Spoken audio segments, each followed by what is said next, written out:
This video is going to be a little bit different than my other videos because this is something I've never spoken about publicly. I'm divorced, and I have been since my kids were 4 and 7. They are now 7 and 10, so I've had 3 years of figuring out how to parent with my ex. Why have I never spoken about this publicly? Because it's a private matter, and talking about it might violate my ex's privacy, or my kids' privacy, or my family's privacy. However, I'd like to talk about it in a way that might help some of you who are going through something similar, or might educate people as to what divorce can look like in some families. So what does it mean to create the healthiest possible environment for children in the context of a divorce? Number 1, we do things together. We celebrate holidays together, like Passover, Hanukkah, Thanksgiving. We go to synagogue together for major holidays. Is it always perfect and exactly what I want? Of course not. Do my kids sometimes complain that they'd rather have Passover at their dad's house than mine? Of course they do. But we all end up being together, and that's literally what's most important. Number 2, we continue to be part of each other's families. I still talk to my ex-husband's mother and father and grandparents and aunts and uncles. I still send them pictures of my kids throughout the year. My ex and I have attended funerals for each other's families. Divorce isn't the end of a family. It's the end of a nuclear family. It's the end of a family living in one house. But we still have responsibilities to each other's families and to our children as a family.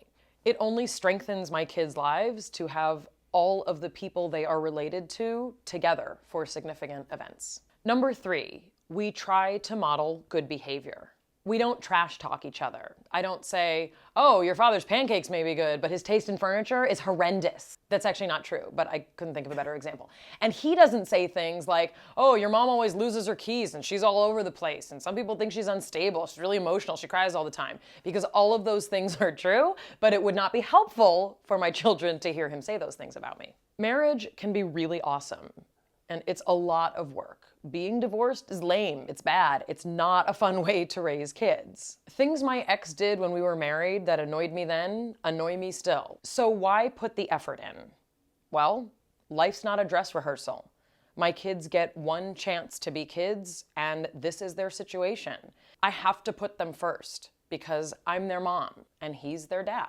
And their dad has given over his life to care for them completely, and so courageously. I'm the working mom, and every night when I'm working, he's the one feeding them dinner and giving them a bath and reading them goodnight stories and tucking them in and making sure they sleep well. And I miss them a lot, and I miss that life a lot. So the best thing I can do is be tremendously grateful what a wonderful ex-husband I have and what a great dad he is, and to continue to shatter the image of the perfect family that I thought my intact family would be.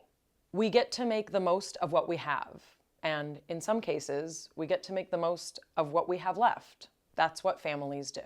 And sometimes I take a step back and I look at us all out doing something together, and I think less and less about how it's not the life I thought it would be, and more about how blessed I am, and that's amazing. I guess that's how life is a lot of the time.